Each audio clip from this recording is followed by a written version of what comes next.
ரம்யா நம்ம டீம்ல இருக்கிற வரைக்கும் ஒரு நல்ல ஃப்ரெண்ட்ஷிப் நல்லா தான் இருந்துச்சு. நல்லா டீம் போணுச்சு. அவளுக்கு ஒரு நல்ல வாய்ப்பு கிடைச்சிச்சு. போனா அது எங்களுக்கு சந்தோஷம் தான். எங்க டீம்ல இருந்து ஒரு பொண்ணு போயிருக்குன்னா அது நல்லது தான். நாங்க எல்லாம் அப்படிதான் நினைப்போம். அவன் நல்லா விளையாண்டு வந்தாலே சந்தோஷம் தான். நம்ம டீம்ல ஒரு பொண்ணு போயிடுச்சு, அது நம்மளுக்கு பெருமையாக தான் இருக்குது. போகும்போது சந்தோஷமா இருந்தது. இவ எப்படி ஜெயிச்சு வெளியே வந்தா சந்தோஷம் அப்படின்னு நாங்கள் நினைச்சோம். அவள் உள்ளே போய் இப்படி பண்ணுறதெல்லாம் ரொம்ப மனசுக்கு ரொம்ப வருத்தமாகவே இருக்குது. அது 4 பேர் பார்த்து என்ன இவ இப்படி பண்ணுறா அப்படின்னு நிறைய பேர் சொல்லும் போது மனசு கஷ்டமாக இருக்குது. நம்ம டீமில் உள்ள ஒரு பொண்ணா இது அப்படிங்கிறது எங்களுக்கு ரொம்ப கஷ்டமாக இருக்குது. இவ என்ன கஷ்டத்துக்காக போனா, எதுக்காக போனா, அந்த வேலையை தான் அவள் பார்க்கணும். இல்லாதெல்லாம் பண்ணிகிட்ருக்கா. அதான் என்ன சொல்கிறதுன்னு இன்னும் புரியல. அவங்களோட இன்னும் நல்லா விளையாடணும் அப்படின்னு விளையாடணும், நல்லா விளையாடணும். அவள் எதுக்காக கஷ்டப்பட்டு போயிருக்காளோ அது அவள் முன்னேறி கொண்டு வரணும். அதை தவிர்த்து வேற எதுவும் பண்ணக்கூடாது. பெண்களோட ஆண்க தான் பாவம்.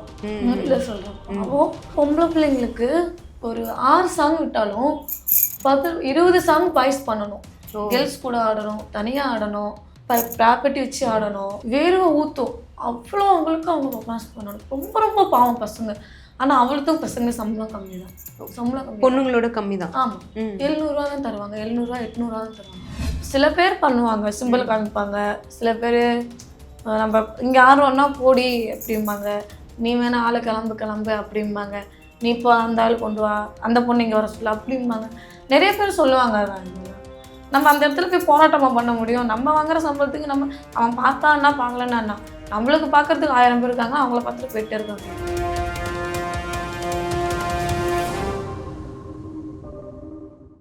இப்போது நிறைய டான்சர்ஸ் வந்து இப்போது வெளியில் தெரிய ஆரம்பிச்சிருக்காங்க. அதில் முக்கியமாக வந்து ரம்யா ஜோ, அவங்க வந்து இப்போது பிக் பாஸ் போயிருக்காங்க. அதை நீங்கள் எப்படி பார்க்குறீங்க? ரம்யா நம்ம டீமில் இருக்கிற வரைக்கும் ஒரு நல்ல ஃப்ரெண்ட்ஷிப் நல்லா தான் இருந்துச்சு. நல்லா டீம் போணுச்சு. நல்லா தான் வந்தோம். அவளுக்கு ஒரு நல்ல வாய்ப்பு கிடைச்சிச்சு. போனால் அது எங்களுக்கு சந்தோஷம் தான். எங்கள் டீம்லேருந்து ஒரு பொண்ணு போயிருக்குன்னா அது நல்லது தான். நாங்கள் எல்லாம் அப்படி தான் நினைப்போம். அவன் நல்லா விளையாண்டு வந்தாலே சந்தோஷம் தான். ஆனால் மேடை கலைஞர்களுக்கு சரியான அங்கீகாரம் கிடைக்கிறதுலன்னு ஒரு பக்கம் இருக்கும்போது இவ்வளவு பெரிய வாய்ப்பு கிடைச்சிருக்கிறது உங்களுக்கெல்லாம் எப்படி இருக்குது பார்க்கும்போது? அதான் பாதி அவளுக்கு அது கிடைச்சிருக்குன்னா ஒன்றும் ஃபேன்ஸ் ஒன்று, மீதி அவள் திறமை. அவளுக்கு ஒரு பொண்ணு இவ்வளோ தூரம் வர்றது ரொம்ப கஷ்டம். அவள் வந்துருக்கா. ஓகே, அவங்களுடைய கேம் பிளேவை எப்படி பார்க்குறீங்க? நான் அது பார்க்க மாட்டேன். சரி, நான் பார்க்க மாட்டேன். பிக் பாஸ் பார்க்குறது அதிகமாக பார்க்க மாட்டேன். ஓகே ஓகே, அவள் போயிருக்காளா, நல்லா விளையாண்டு வரட்டும். மற்றபடி நான் அதெல்லாம் அதிகமாக பார்ப்பேன். இன்ஸ்டாவில் இப்போ நோண்டும் போது வரும், அதே நான் அதிகமாக பார்க்க மாட்டேன். எனக்கு பிடிக்காது, நான் விட்டுருவேன். எல்லாருமே கேட்பாங்களா அடுத்து நீங்கள் தான் பிக் பாஸ் போக போகிறீங்களா அப்படின்றது? கேட்டாங்க. நான் ஒரே வார்த்தை சொல்லிடுவேன், டீமே பிக் பாஸ் மாதிரி தான் நடக்குது, நான் பிக் பாஸ் மாதிரிலாம் போக மாட்டேன் அப்படின்னு. ஏன்னா எனக்கு சீரியல் நடிக்க ஆசை இருக்கு. சீரியல் பண்ணுவேன். சீரியலில் நடிகை ஆகணும். எனக்கு ரொம்ப பிடிக்கும். அப்போ சினிமா துறைக்குள்ள உங்களை சீக்கிரமே எதிர்பார்க்கலாமா? வாய்ப்புகள் ஏதாவது வருதா உங்களுக்கு? ஒரு டைமு இந்த நாட்டுப்புற கலைஞர் சாங் எடுக்கிறதுக்காக கூப்பிட்டுருந்தாங்க. நான் அப்போது கொஞ்சம் வீட்டு சைடு இருந்தனால கஷ்டமாக இருந்துச்சு. வேணாங்க, எனக்கு அது இன்ட்ரெஸ்ட் இல்லைன்னு விட்டுட்டேன். ஒரு பயம், அதனால நான் வரல அப்படின்ட்டு விட்டுட்டேன். ஆனால் இதுக்கப்புறம் வாய்ப்புனாலே அட்ஜஸ்ட்மெண்ட்டுங்கிற மாதிரி சொல்கிறாங்கல்ல, அதுவே இன்னும் பயம் வரும். அதுலேயே சீரியலுக்கே நான் ஓப்பனாக யார்ட்டையும் சொன்னது கிடையாது. உங்கள்கிட்ட தானே சொல்லுவேன். எனக்கு சீரியல் ரொம்ப பிடிக்கும். எப்போலேருந்து இந்த செம்பருத்தி சீரியல் வந்ததில்லை, அதுலேருந்து எனக்கு ரொம்ப நடிக்கணும்னு ஒரு ஆசை. எனக்கு வாய்ப்பு வரல, பட் வந்தால். ஆனால் ஒரு பக்கம் இந்த மேடை கலைஞர்களை பொறுத்த வரைக்கும் நிறைய பெண்கள் வந்து டான்ஸ் ஆடுறாங்க அப்படின்னு ஒரு பக்கம் இருந்தாலும் ஆண்கள் நிறைய பேர் வந்து ஸ்டேஜ் பர்ஃபார்மன்ஸ் நிறைய பண்ணுறாங்க. அவங்க சந்திக்கக்கூடிய இன்னல்கள்லாம் என்னன்னு பார்க்குறீங்க? ஒரு பெண்ணாக நீங்கள் அவங்க கூட இருக்கிறதுனால கேட்குறேன். அதிகமாக சொல்லணும்னா பெண்களோட ஆண்க தான் பாவம். இல்லை சொல்கிறேன் பாவம். பொம்பளை பிள்ளைங்களுக்கு ஒரு 6 சாங் விட்டாலும் 20 சாங் பாய்ஸ் பண்ணணும். கேர்ள்ஸ் கூட ஆடணும், தனியாக ஆடணும், ப்ராப்பர்ட்டி வச்சு ஆடணும், வேர்வை ஊற்றும். அவ்வளோ அவங்களுக்கு அவங்க பர்ஃபார்மன்ஸ் பண்ணணும். ரொம்ப ரொம்ப பாவம் பசங்க. ஆனால் அவளுக்கும் பசங்க சம்பளம் கம்மி தான். சம்பளம் கம்மி, பொண்ணுங்களோட கம்மி தான். ஆமாம், 700 தான் தருவாங்க. 700 800 தான் தருவாங்க. ஐயோ, ரொம்ப கஷ்டம். பிள்ளைங்களுக்கு ஒரு 5000 ரூபாய் 3000 4000 கொடுத்தாலும் பசங்களுக்கு ஒரு 1000 ரூபாய் கொடுத்தா ரொம்ப சந்தோஷப்படுவோம். நல்லா ரொம்ப கஷ்டப்படுவாங்க. இந்த டீமும் கிடையாது, எங்கள் டீமும் கிடையாது, உலகத்தில் இருக்கிற எல்லா டீமும் அப்படிதான். பசங்க மட்டும்தான் ரொம்ப உழைப்பாங்க. பொண்ணுங்க கூட அவ்வளவா கிடையாது. பொண்ணுங்க நின்ன இடத்துலேயே போட்டுட்டு வந்துடலாம். பசங்க அப்படி கிடையாது. பசங்க எப்படி யாரை மதிக்கிறா சொல்லுங்க? பொண்ணுங்க பிஸ்டல் பண்ணாலே வந்து நின்றுறாங்க. பசங்க யாரை மதிப்பாங்க சொல்லுங்க? நானே அதை ரொம்ப ஃபீல் பண்ணியிருக்கேன். நம்மளுக்கும் ஒருத்த அண்ணன் இருக்கான், நம்மளும் அண்ணனை நம்ம நம்ம அண்ணன் இவ்வளோ கஷ்டப்பட்டு அண்ணா அவனுக்கு இவ்வளோ சம்பளம் வருது அப்படிங்கும்போது எனக்கு எவ்வளோ வலி வருத்தம் இருக்கும். ஆனா அவங்க எவ்வளோ ஆனாலும் அவங்களுக்கு அங்கீகாரமும் கிடைக்காது, காசும் கிடைக்காது. அதை பத்தி நிறைய பேர் கூட பேசியிருக்காங்க. அது வரைக்கும் இன்னும் அதை முயற்சி பண்ணது கிடையாது. எடுத்தா நல்லா இருக்கும். ஆனா இப்போ இந்த இரவு நேரங்கள்ல இந்த மாதிரி நீங்க மேடை நாடகங்கள் நடனங்கள்லாம் ஆடுறீங்கல்ல, அவங்க வந்து இந்த மாதிரி தப்பான சிம்பிள்ஸ் எல்லாம் காட்டுறீங்க, மக்களுக்கு வந்து தப்பான ஒரு எடுத்துக்காட்டா இருக்காங்க அப்படின்னு நிறைய வீடியோஸ் எல்லாம் இப்போ வைரல் ஆகுது. குறிப்பாக வந்து ரம்யா ஜோ எல்லாம் வந்து பிக் பாஸ்க்கு வந்துட்ட பின்னாடி அவங்க அந்த ஸ்டேஜில் பண்ண அந்த சிம்பிள்ஸ் எல்லாம் காட்டி இப்போ அந்த வீடியோஸ் எல்லாம் வைரல் ஆகுதுல்ல, அதை எப்படி பார்க்குறீங்க நீங்கள்? நான் அதை எப்படி எடுத்து சொல்லணும்னா, நம்ம டீமில் ஒரு பொண்ணு போயிடுச்சு, அது நம்மளுக்கு பெருமையாக தான் இருக்குது. போகும்போது சந்தோஷமாக இருந்தது. இவ எப்படி ஜெயிச்சு வெளியே வந்தால் சந்தோஷம் அப்படின்னு நாங்கள் நினச்சோம். அப்போ உள்ளே போய் இப்படி பண்ணுறதெல்லாம் ரொம்ப மனசுக்கு ரொம்ப வருத்தமாகவே இருக்குது. அது 4 பேர் பார்த்து என்ன இவ இப்படி பண்ணுறா அப்படின்னு நிறைய பேர் சொல்லும் போது மனசு கஷ்டமாக இருக்குது.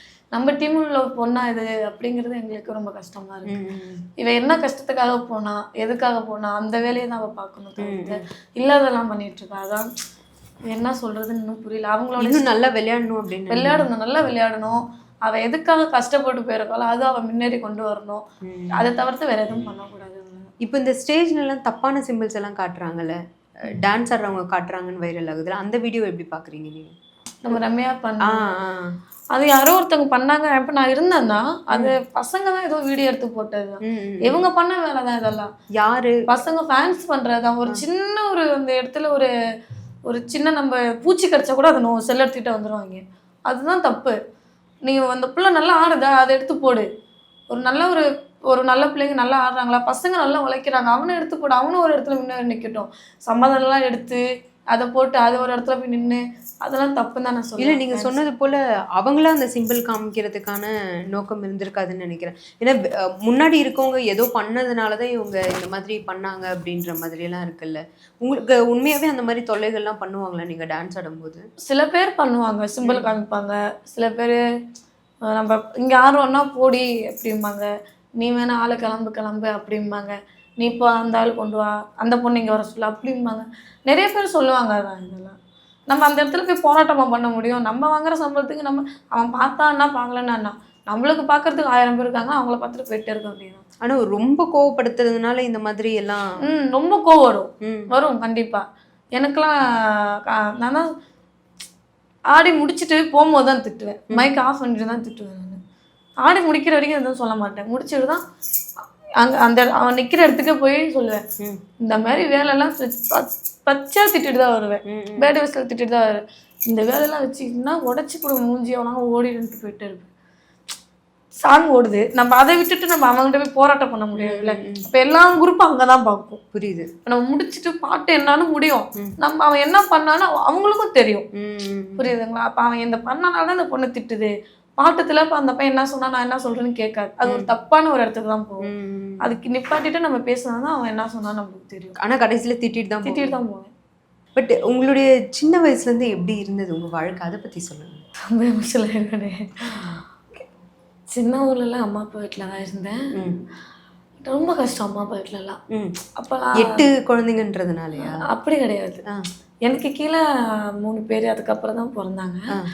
அதுக்கு மேலே இருக்கிறவங்க அக்காவும் அவ்வளோவா படிச்சது கிடையாது. அக்கா 8வது வரைக்கும் படிச்சிருக்காங்க. அண்ணா 10th வரைக்கும் படித்தான், ஒரு அறிவும் இல்லை. பெரிய அக்கா மட்டும் தான் 12வது வரைக்கும் படித்தாங்க. அதுக்கப்புறம் வந்து லவ் பண்ணி மேரேஜ் பண்ணிக்கிட்டாங்க. எல்லோரும் ஒரு ஸ்டேஜ் வந்தோடனே போயிட்டாங்க. எனக்கு அப்போது ஒரு பெரிய பொண்ணு கூட நான் ஆனதில்லை.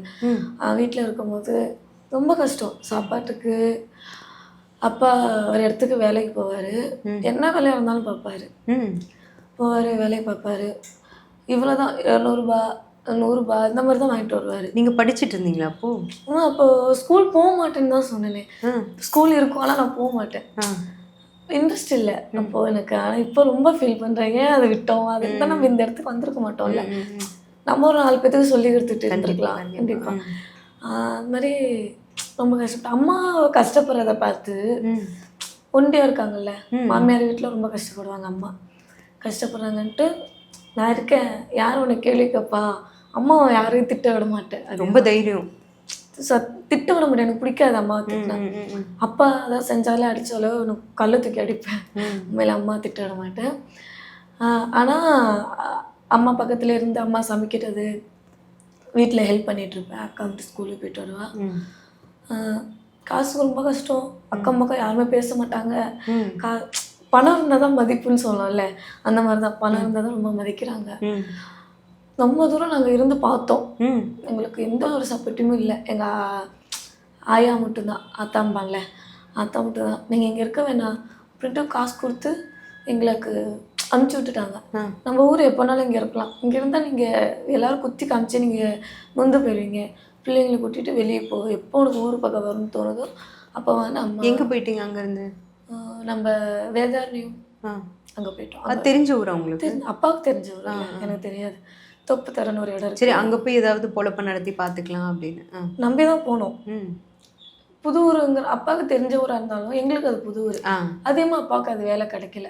இந்த வீட்டெல்லாம் பெயிண்ட் அடிக்கிறது இருப்பாங்கல்ல, அந்த வேலைக்கெல்லாம் போவார். அதிகமாக அப்பாவுக்கு தெரியாது.